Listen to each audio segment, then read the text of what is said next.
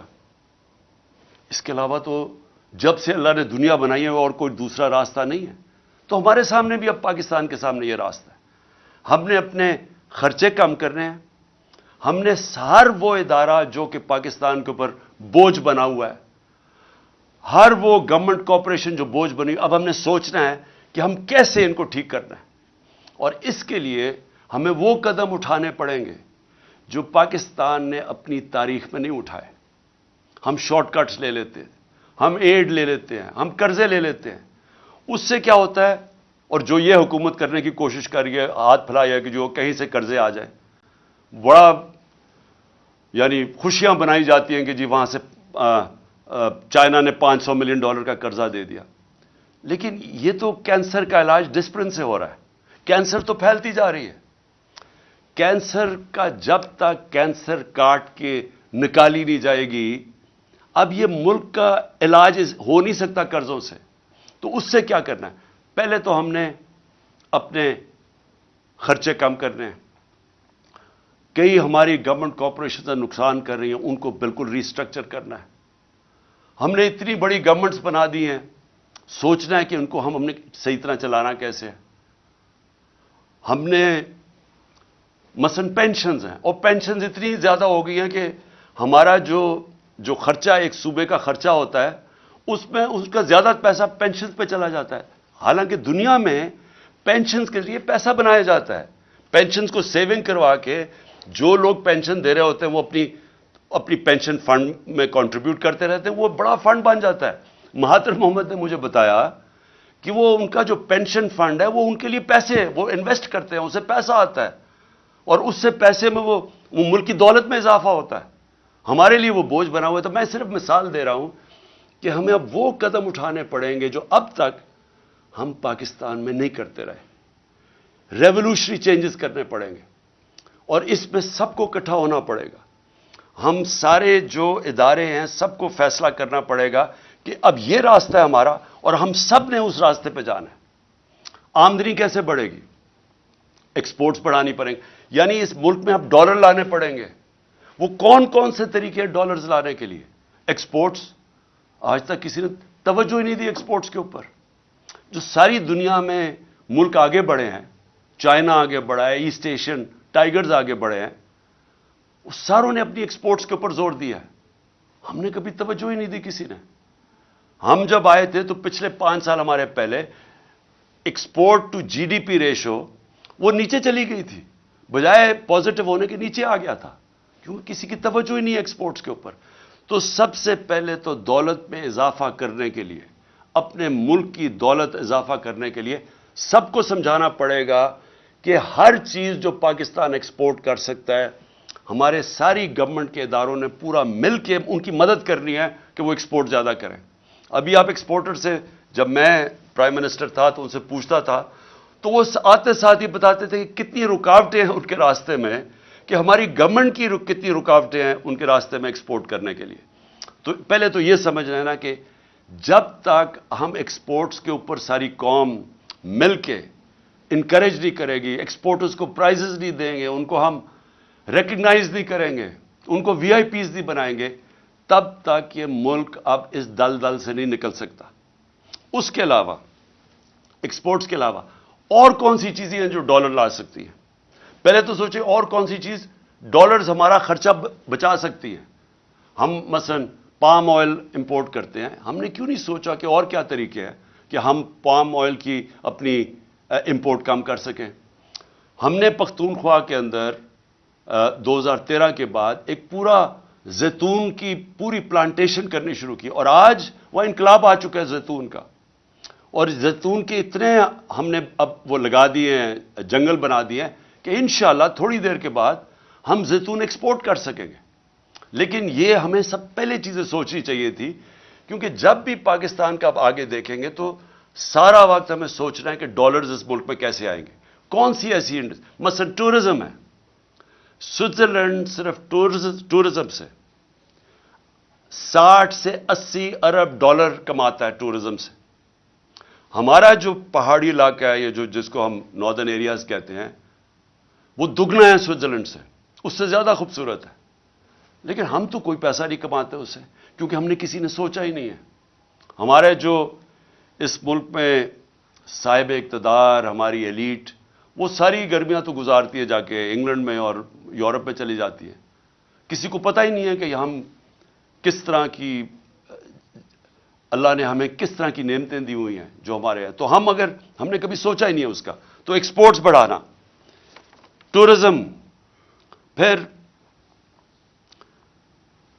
جس طرح میں نے کہا پام آئل، زیتون، ہر چیز وہ جو ہم باہر سے امپورٹ کرتے ہیں پاکستان میں ہر کچھ ہم اگوا سکتے ہیں. ہم نے کبھی اس کے اوپر نہیں سوچا. ہمارا سارا تقریباً کتنے 100 کلومیٹر کا ہمارا سمندر ہے، ادھر ہم سارا پام آئل اگا سکتے ہیں، کبھی کسی نے سوچا نہیں. پھر ہم کیسے، جو اصل اب چیلنج ہے میں آپ کو سمجھوں کہ انویسٹمنٹ لے کے آنی ہے پاکستان میں. ہم کیسے انویسٹمنٹ لا سکتے ہیں؟ میں اب آپ کو ہندوستان 6-6.5 گنا بڑا پاکستان سے ہے. پچھلے سال پاکستان میں جو انویسٹمنٹ آئی ہے 2022 میں $2 ارب. ہندوستان میں کتنی انویسٹمنٹ آئی ہے؟ $75 ارب.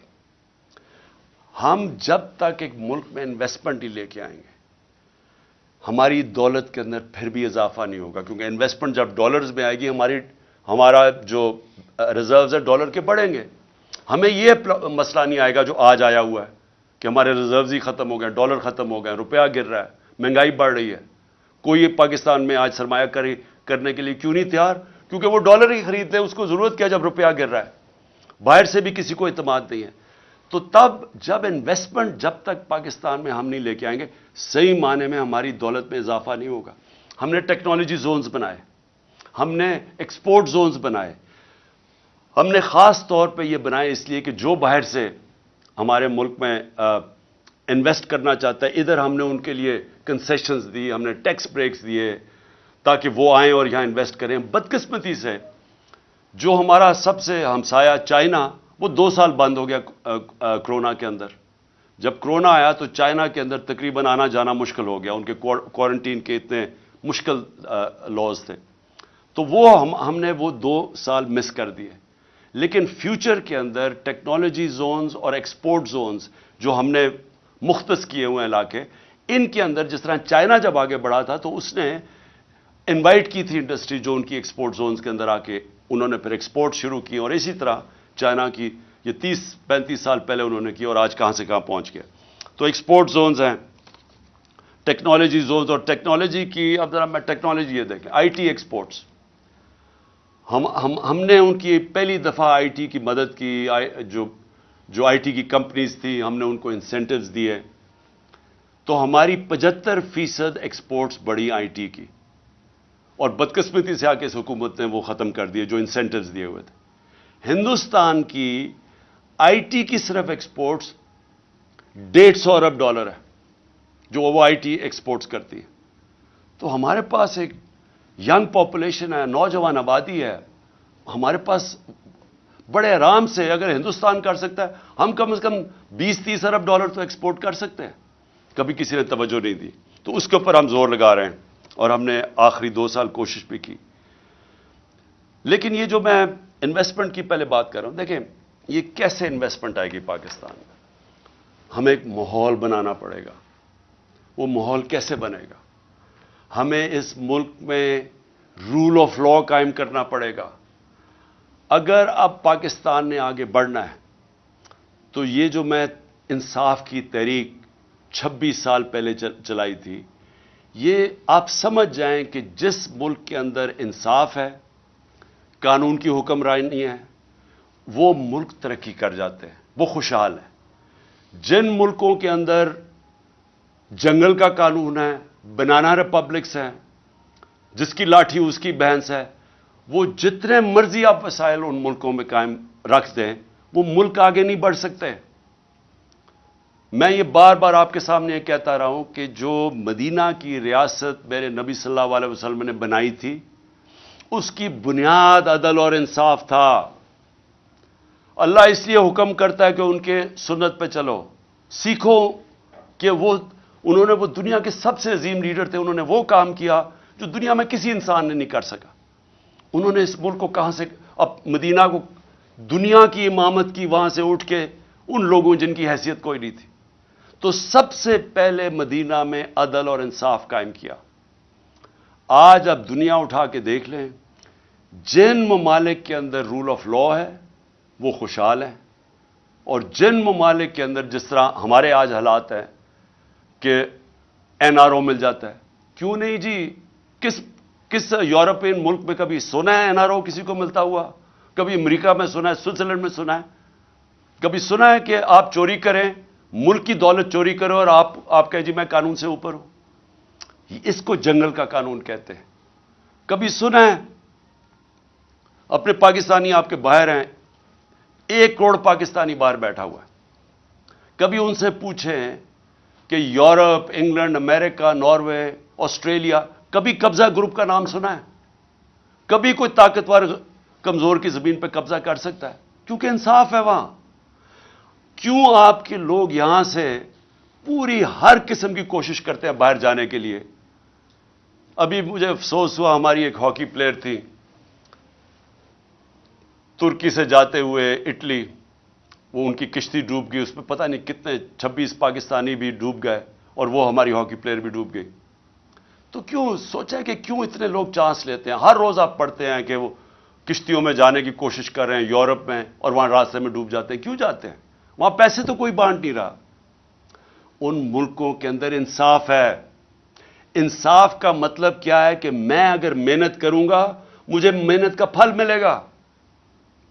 وہ ایسے ملک ہیں جب آپ، جس کو آج ایک لفظ استعمال کیا جاتا ہے، لیول پلئنگ فیلڈ.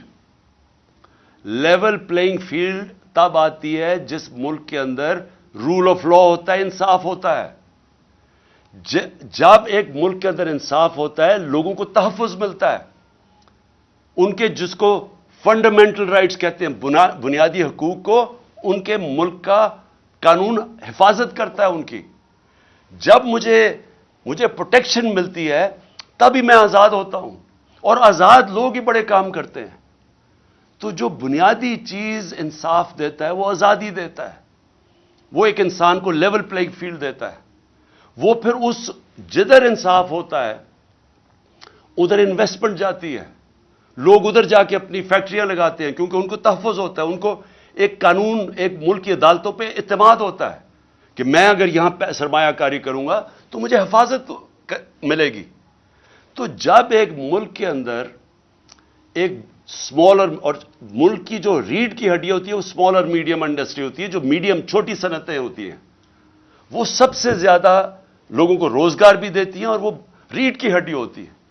تو جب ایک ملک کے اندر انصاف نہیں ہوتا، کانٹریکٹ انفورسمنٹ نہیں ہوتی، عدالتیں ان کو تحفظ نہیں دیتی، جو پالیسیز پریڈکٹیبل نہیں ہوتی، آگے یعنی آج ایک قانون بنا کل دوسرا بنا، آج ایک ٹیکس کا نظام ہے کل دوسرا بنا، اس ملک کے اندر سب سے پہلے جو کچلے جاتے ہیں وہ چھوٹی صنعتیں ہیں، اسمال اور میڈیم انڈسٹری. اور جب ایک ملک میں انصاف، کانٹریکٹ انفورسمنٹ، لوگوں کو تحفظ دیتے ہیں، وہ پھر ترقی کرتے ہیں ملک، ادھر خوشحالی آتی ہے. شیر شاہ سوری کی اگر آپ کہانی پڑھیں، وہ ہندوستان کا سب سے عظیم، ایک بڑے بڑے ہندوستان کے حکمرانوں میں سے ایک شیر شاہ سوری تھا. تو اس کی اگر اس کی جب زندگی پڑھیں تو شروع کدھر سے ہوا تھا؟ اس کے باپ کی جاگیر تھی، باپ نے اس کو کہا کہ جاگیر سنبھالو. یہ بہار کے اندر جاگیر تھی. اس نے وہ جاگیر کے اندر سب سے پہلے کام کیا؟ اس نے جو بڑے بڑے ڈاکو تھے ان ساروں کو ختم کیا. اس نے اپنے جاگیر کے اندر قانون کی حکمرانی قائم کر کے لوگوں کو تحفظ دیا. جو سارے ارد گرد کی جاگیروں کے جو صنعت کار تھے، جو سرمایہ کار تھے، وہ سارے اس کی جاگیر میں آ گئے. انہوں نے وہاں جا کے پیسہ لگانا شروع کر دیا. وہ سب سے خوشحال ہو گئی. ادھر سے شیر شاہ سوری کا نام اوپر آیا. تو آج بھی اگر آپ سوئٹزرلینڈ چلے جائیں، یورپ چلے جائیں، جو میں نے دیکھا ہے، وہاں پیسے نہیں لوگ بانٹ رہے. ہمارے لوگ اس لیے جاتے ہیں کہ وہاں کا نظام ایسا ہے کہ جو محنت کرے گا اس کو فائدہ ہوتا ہے، اور وہاں کوئی تنگ نہیں کرتا، کوئی قبضے نہیں کرتا، کوئی طاقتور آ کے اس کو کوئی رشوت نہیں مانگتے ہر دوسرے دن لوگ. دبئی میں چلے جائیں، دبئی میں آپ پوچھیں ذرا پاکستانیوں سے کہ کس طرح، کیوں آپ پاکستان میں نہیں بزنس کرتے، کیوں دبئی چلے گئے ہیں؟ تو وہ پوچھیں، وہ آپ کو بتائیں گے کہ کوئی تنگ نہیں کرتا ان کو پتہ ہے یہ ٹیکس ہے، اتنا دو، آرام سے محنت کرو، کام کرو، آپ کو فائدہ ہوگا. تو جو سب سے ضروری چیز پاکستان میں قانون کی حکمرانی قائم کرنا ہے، ہم نے رول آف لا قائم کرنا ہے. یہ مجھے بڑے لوگوں نے میرے سے پوچھا کہ جی یہ آپ کیسے قائم کریں گے؟ یہ میں 26 سال سے کوشش کر رہا ہوں. میں نے لوگوں کو میرے سے جب بات کرتے ہیں کہ جی عمران صاحب دیکھیں آپ یہ اپوزیشن ہے، آپ ان سے بات کیوں نہیں کرتے؟ میں ان سب کو اب سے نہیں پہلے سے بھی کہہ رہا ہوں کہ پولیٹیشین سب سے بات چیت کرتا ہے. پولیٹیشینز کسی سے کٹی نہیں کرتا. پولیٹیشینز کا کام ہوتا ہے سب سے بات کر کے اپنے موقف کے ارد گرد لانا، یا ان کی بات سننا، اپنی سننا، اور پھر کوئی بیچ میں کوئی گراؤنڈ پہ پہنچنا. لیکن جو لوگ ملک کا پیسہ چوری کرتے ہیں، آپ ان کے ساتھ کیسے سمجھوتا کر سکتے ہیں؟ مجھے اگر یہ بار بار، جب 3.5 سال میں گورنمنٹ میں تھا، مجھے بار بار کہتے رہے کہ جی ان کو آپ این آر او دے دیں. جنرل باجوہ نے کہا کہ ان کو این آر او دے دو. وہ جب میں ان سے بات کریں ہم نے فیٹف کا بل پاس کرنا ہے، وہ کہتے جی این آر او دے دو. میں این آر او نہیں دے سکتا کیونکہ میرا پیسہ انہوں نے نہیں چوری کیا، پیسہ عوام کا چوری کیا ہے. میں کون ہوتا ہوں کہ عوام کا پیسہ ان کو معاف کر دوں؟ اور جب آپ ان کو معاف کرتے ہیں تو باقی چوروں کو کیوں پکڑتے ہیں؟ پھر جیلوں میں بیچارے غریب لوگ کیوں پھنسائے ہوئے ہیں؟ میں سب سے بات کرنے کے لیے تیار ہوں، سب سے سمجھوتا کرنے کے لیے تیار ہوں، کیونکہ جو آگے پاکستان کے حالات ہیں، میں پھر سے کہہ رہا ہوں کہ ساری قوم کو مل کے ان کا مقابلہ کرنا پڑے گا. میرے اوپر قاتلانہ حملہ ہوا، مجھے پتہ ہے کس نے حملہ کیا. میرے اوپر حملہ ہوا، میں معاف کرنے کے لیے تیار ہوں ملک کی خاطر، کیونکہ ہمارے نبی صلی اللہ علیہ وسلم نے، جن کے ہم امتی ہیں، انہوں نے جب فتح مکہ ہوا تو انہوں نے جن لوگوں نے ان کے اوپر ظلم کیا تھا انہوں نے سب کو معاف کر دیا. نیلسن منڈیلا نے اسی سنت پہ چلتے ہوئے، کیونکہ وہ تو رحمت العالمین ہے نا، وہ تو سب انسانوں کے لیے ایک رحمت بن کے آئے تھے. تو نیلسن منڈیلا نے جب 27 سال جیل میں گزارے، جب وہ باہر نکلا تو اس نے سب کو معاف کر دیا جنہوں نے اس کے اوپر ظلم کیا تھا.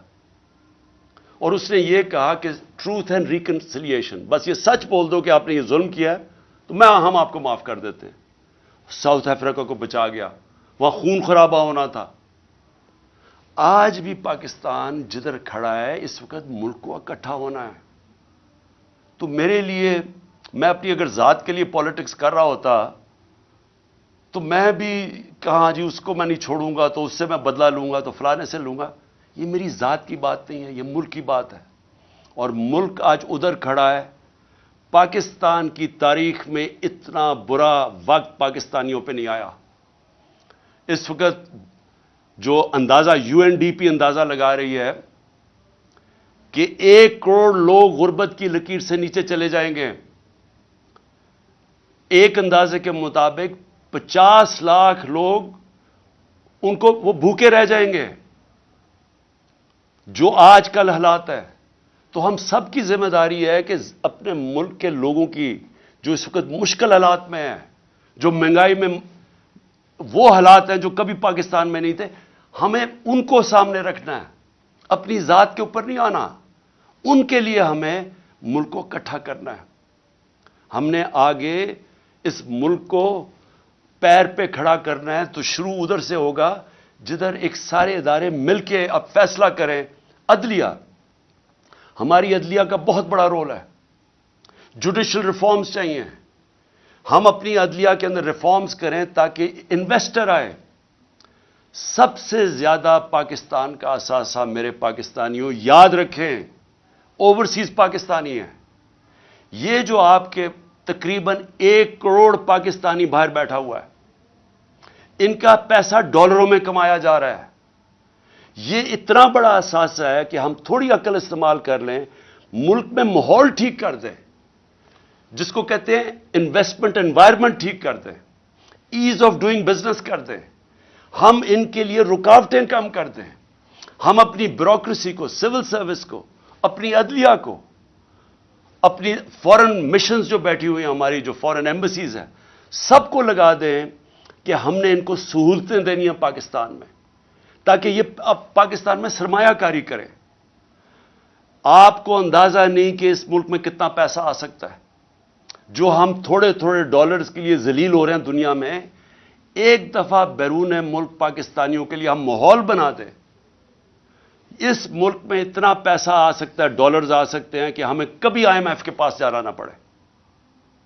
آپ کو میں ابھی بلومبرگ، ایک وہ میگزین ہے بلومبرگ، اس میگزین کے اندر، کیونکہ دنیا کے اندر دنیا کے جو ملک ہیں ان کی معیشت کے اوپر وہ کامنٹ کرتی ہے. دبئی میں، ذرا یہ غور سے سنیں، دبئی میں 20,000 پاکستانی 20,000 پاکستانیوں نے پراپرٹیز خریدی ہیں 10.4 ارب ڈالر کی. ہم آئی ایم ایف کے پیچھے ہمارا پروگرام تھا 6 ارب ڈالر کا, ہم نے 3 ارب ڈالر لیے تھے اپنے دور میں. ہم اس کے لیے اپنی آزادی بھی کھو بیٹھتے ہیں, اپنی عزت بھی کھو بیٹھتے ہیں. صرف 20,000, یاد رکھیں 1 کروڑ پاکستانی باہر ہے, 20,000 پاکستانیوں نے دبئی میں 10.4 ارب ڈالر کی پراپرٹی خریدی ہے. تو وہ پہلے تو پوچھیں وہ دبئی میں کیوں خرید رہے ہیں, اور وہ تو یہاں سے پیسہ باہر جا رہا ہے نا. ہمیں پتہ ہے کہ یہاں بڑے بڑے جو بدقسمتی سے یا طاقتور لوگ جو یہ پیسہ چوری کرتے ہیں وہ سارا باہر بھیج دیتے ہیں. یہ جو سارے مے فیئر کے فلیٹ اور یہ سارا یہاں کا چوری کیا ہوا پیسہ گیا ہوا ہے. تو میں تو صرف دبئی کی بات کر رہا ہوں, میں تو یورپ کی نہیں بات کر رہا, میں امریکہ کی نہیں بات کر رہا, میں انگلینڈ کی بات نہیں کر رہا, لندن میں کتنی پراپرٹیز ہے پاکستانیوں کی اس کی بات نہیں کر رہا, میں تو صرف دبئی کی بات کر رہا ہوں. سوچیں پاکستانیوں کا یہ تو ملک سے باہر پیسہ جا رہا ہے. یہ سوچ لیں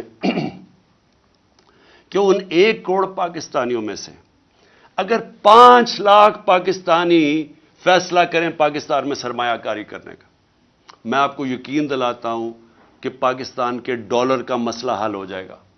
لیکن اس کے لیے رول آف لا, قانون کی حکمرانی, وہ ماحول بنانا پڑے گا جس میں ان کے لیے آسانیاں ہم پیدا کریں تاکہ وہ پیسہ اپنا لے کے آئیں.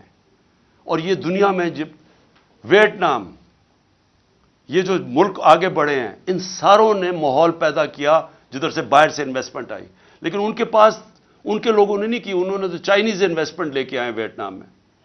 ہمارے پاس تو یہ ہمارا اثاثہ بیٹھا ہوا ہے, ہم نے صرف ماحول ٹھیک کرنا ہے, ہم نے ان کے لیے آسانیاں پیدا کرنی ہیں, ہم نے اس ملک کے اندر انصاف قائم کرنا ہے. اور انصاف کا مطلب قانون کے سامنے سب ایک برابر. جب تک یہ نہیں ہوگا یہ ملک آگے نہیں بڑھ سکتا. میں آپ کو بار بار نبی صلی اللہ علیہ وسلم کی جو حدیث ہے کہ تمہارے سے پہلے بڑی قومیں تباہ ہوئی, جب طاقتور چوری کرے اسے نہ پکڑو اور کمزور کو جیلوں میں ڈالو, وہ قوم تباہ ہو جاتی ہے. یہ ہماری تباہی کا سب سے بڑا مسئلہ آج یہ ہے کہ طاقتور چوری کر کے کہتا ہے NRO دے دو, نہیں تو ہم تمہاری گورنمنٹ نہیں چلنے دیں گے, اور ہم صرف چھوٹے چوروں کو جیل میں ڈالتے ہیں, ملک تباہ ہو جاتا ہے. تو سب جو ان ساری چیزوں کو ایک اگر پوائنٹ سب سے زیادہ وہ ہے قانون کی حکمرانی, رول آف لا. تو آخر میں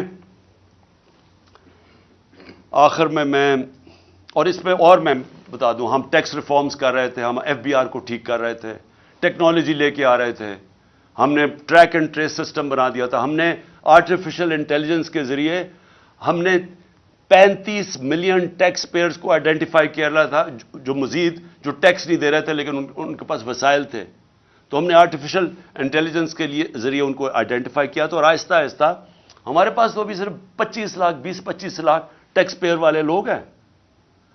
22 کروڑ میں صرف 25 لاکھ لوگ ٹیکس دیتے ہیں.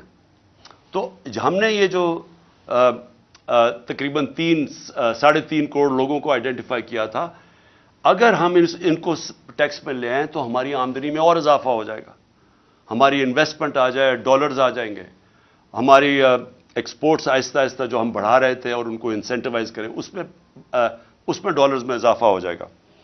تو آخر میں اور پھر مدنیات, ہم نے کبھی اس کے اوپر زور ہی نہیں دیا. ایک تو بڑا غلط کیا کہ سارے صوبوں کے اندر منرلز کی جو ڈپارٹمنٹ ہے وہ ادھر ڈال دی, ان کے پاس کیپیسٹی نہیں ہے. اتنا زیادہ پوٹینشیل ہے پاکستان مدنیات یا منرلز کو ہم بیچ کے, ہم نے اس میں بھی ایسٹیمیٹ کیا ہم اور ڈالرز لا سکتے ہیں پاکستان کے اندر. تو آخر میں انشاءاللہ اگلے ہفتے میں اپنا پہلا جلسہ کر رہا ہوں اور میں آغاز کر رہا ہوں اپنی الیکشن کیمپین کا. میں اپنی ساری اب خیبر پختونخوا اور پنجاب میں سارے اپنی پارٹی کو کہنا چاہوں گا تیاری کر لیں. میں انشاءاللہ اگلے ہفتے 10 دن زیادہ سے زیادہ 2 ہفتے تک ٹکٹ سارے بانٹ دوں گا. میں آپ خود ٹکٹس کا میں آپ کو یہ بتا دوں کہ اس باری میں خود ٹکٹس دے رہا ہوں. ٹکٹس میں اس لیے خود دے رہا ہوں کہ مجھے آخری دفعہ پتہ چلا پچھلی باری کہ ہمارے ٹکٹس کے بکے ہیں ہمارے غلط کینڈیڈیٹس کو پیسے لے کے بنایا گیا، تو اس لیے میں اب کسی پہ نہیں چھوڑ رہا، سارے میں خود تفتیش کر رہا ہوں، میں خود بیٹھ کے ٹکٹس دوں گا، خود میں انٹرویو کر رہا ہوں لوگوں کو، اور آہستہ آہستہ بلاؤں گا لوگوں کو انٹرویوز کے لیے، لیکن اگلے ہفتے 2 ہفتے تک انشاءاللہ میں ٹکٹس تقریباً سارے دے چکا ہوں گا۔ جن لوگوں کو ٹکٹس نہیں ملیں گے، میں آپ کو یہ کہنا چاہتا ہوں کہ اس کے بعد پنجاب میں ہم نے سیدھا بلدیاتی الیکشن کروا دینا، تو انشاءاللہ ہم ان کو وہاں اکوموڈیٹ کر لیں گے۔ اور دوسری چیز کہ اس باری میں پارٹی ڈسپلن کے اوپر سختی سے کہنا چاہتا ہوں کہ اب تک تو جو ہمارے تحریک انصاف اگر ایک کو ٹکٹ نہیں ملتا تو وہ انڈیپینڈنٹ کھڑا ہو جاتا ہے، اس باری ہم نے یہ نہیں کرنا، کیونکہ یہ پاکستان کی تاریخ کا سب سے اہم الیکشن ہے۔ اس کے لیے اگر جو پارٹی ڈسپلن توڑے گا فوری طور پہ ہم اس کو پارٹی سے نکال دیں گے، اور میں اس لیے کہہ رہا ہوں کیونکہ میں پوری اپنی دیانتداری سے کوشش کر رہا ہوں، اور میں آپ کو یہ کہتا ہوں کہ کسی قسم کی نہ میں نے سفارش آج تک سنی ہے، نہ مجھے کسی قسم کی کوئی لالچ کوئی دے سکتا ہے، تو میں اپنی پوری دیانتداری سے ٹکٹس دوں گا، اور میں پھر سے کہتا ہوں کہ اگر کوئی کسی نے پھر کھڑا ہو گیا تو ہم اس کو اس باری پارٹی سے نکال دیں گے۔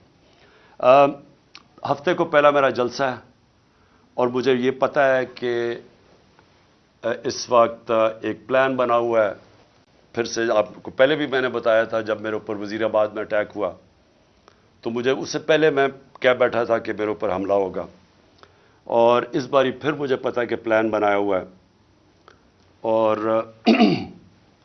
مجھے یہ بھی پتہ ہے کہ کون لوگ ہیں جو اس کے پیچھے ہیں، لیکن مجھے ایک بڑی خوشی ہوئی کہ میں نے یہ دیکھا کہ ان 11 مہینے میں نے اپنی پارٹی کو بدلتے دیکھا۔